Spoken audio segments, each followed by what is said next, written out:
না নাই, অভাব নাই। কয়টা শুনবেন? আল্লাহ কসমোলজির কথা বলেছে, অ্যাস্ট্রোলজি কথা। কসমোলজি হচ্ছে সৃষ্টি তত্ত্ব। কসমোলজি কি? সবাই বলেন কসমোলজি কি? আল্লাহ বললেন আওয়ালাম ইয়ারাল্লাযীনা কাফারু আন্নাস সামাওয়াতি ওয়াল আরদা কানাতা রাতকান ফাফাতাকনাহুমা। কাফেররা কি দেখে না মহাবিশ্বের সবকিছু একসাথে মিলে ঝিলে ছিল, বিশাল এক বিস্ফোরণের মাধ্যমে আমি মহাবিশ্ব তৈরি করেছি। সুবহানাল্লাহ। আদিতে শুরুতে কিন্তু সব আকাশ, বাতাস, জমিন, চন্দ্র, সূর্য, নক্ষত্র, গ্রহ, নিহারিকা পুঞ্জ, গ্যালাক্সি, ব্ল্যাক হোল সবকিছু মিলেমিশে একসাথে ছিল। এটার ঘনত্ব ছিল খুব বেশি। মহাবিশ্বের সবকিছু ছিল একটা বিন্দু। এটাকে বিজ্ঞানীরা নাম দিয়েছে দ্য সিঙ্গুলারিটি, মহা একত্ব। এরপর একটা প্রচন্ড বিস্ফোরণের মধ্য দিয়ে মহাবিশ্ব সৃষ্টি হয়েছে।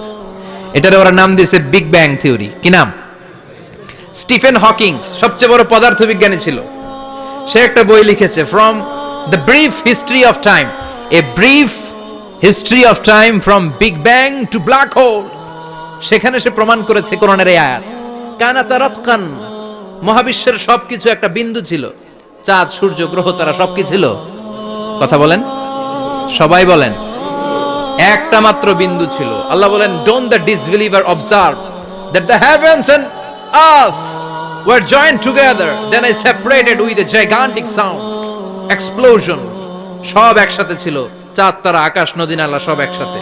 তারপরে একটা বিকট বিস্ফোরণের মধ্য দিয়ে পৃথিবী হয়েছে, চাঁদ হয়েছে, চন্দ্র হয়েছে, সূর্য হয়েছে, মহাবিশ্বের সবকিছু এই মহাবিস্ফোরণের মধ্য দিয়ে হয়েছে। চিৎকার করে পড়েন আল্লাহু আকবার। এই যে ছোট্ট পৃথিবীতে আমরা বসে আছি, এই পৃথিবীর চেয়ে সূর্য 13 লক্ষ গুণ বড়। চিল্লায় পড়েন আল্লাহু আকবার। এটা কি বাড়ির কাছের কথা? 13 লক্ষ গুণ বড়, কল্পনা করা যায়? তার মানে কি সূর্যই সবচেয়ে বড়? না, সূর্যের চেয়ে অনেক বড় বড় তারা আছে। ব্যাটেলজিউস নামে একটা তারা আছে মহাকাশে, যেটা যে সূর্য পৃথিবীর চেয়ে 13 লক্ষ গুণ বড়। এই ব্যাটেলজিউস তারা সূর্যের চেয়ে 33 কোটি গুণ বড়। এই ব্যাটেলজিউস তারাটাই কি সবচেয়ে বড়? না, এর চেয়েও কত বড় তারা যা আছে কোনো হিসাব নাই। এরকম বিশাল বিশাল তারা ঘুরতে ঘুরতে মাওয়াকিউন নুজুম, ব্ল্যাক হোল নামে একটা রেঞ্জ আছে। এই রেঞ্জের মধ্যে যদি ঢুকে যায়, ছোট্ট বাচ্চার মুখে চকলেট দিলে বাচ্চা যেমনি চকলেট চুষে খেয়ে ফেলে, এই বিশাল বিশাল তারাগুলো ব্ল্যাক হোলের মধ্যে ঢুকলে এক মুহূর্তের মধ্যে নিঃশেষ হয়ে যায়। চিল্লায় পড়েন আল্লাহু আকবার।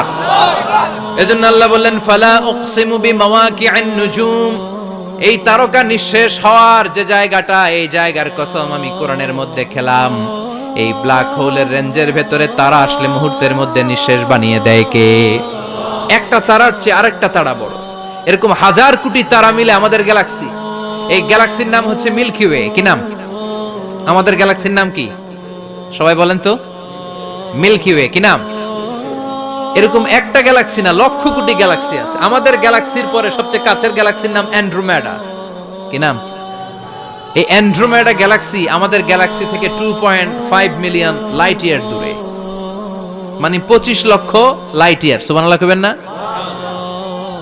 আলোর গতি হচ্ছে পৃথিবীতে সবচেয়ে বেশি বর্তমান সময় পর্যন্ত, জানেন? সেকেন্ডে কত মাইল? 1,86,000 মাইল। এক সেকেন্ডে আলো ছুটে 1,86,000 মাইল বেগে। এত বেগের কোন প্লেন বা